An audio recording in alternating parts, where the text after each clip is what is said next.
Жаңғақ денсаулыққа өте пайдалы тағамдардың бірі. Дәрігерлер оны күнделікті аз мөлшерде жеуді ұсынады. Себебі жаңғақтың құрамында жүрек пен миға қажетті пайдалы заттар мол.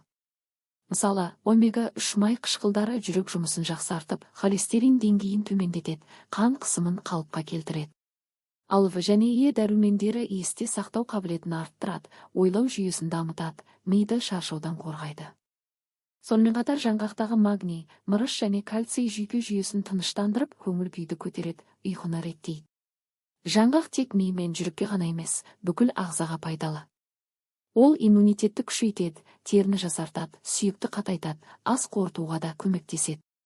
Бірақ есте сақтайтын нәрсе, жаңғақ өте калориялы өнім. Сондықтан күніне 4-6 данадан артық жемеу керек. Осы мөлшер жеткілікті болса, ол дәрі-дәрмек секілді әсер етіп, денсаулықты нығайтады. Жаңғақ табиғи суперфуд. Оның құрамында ағзаға ең қажетті заттар бар.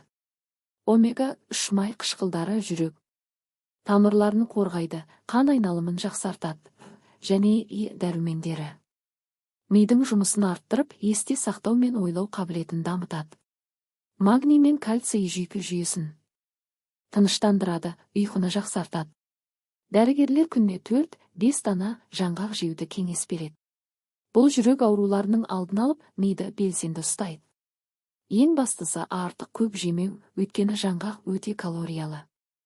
Жүрекке жаңғақтың құрамындағы омега-3 май қышқылдары, магний, калий қан қысымын қалыпқа келтіреді, холестеринді төмендетеді, жүрек ауруларының алдын алады. Миға Е дәрумені, В дәрумендері мен пайдалы майлар есте сақтау қабілетін жақсартады, жүйке жүйесін тыныштандырады. Жалпы, иммунитетті күшейтеді, шаршауды азайтады, энергия береді.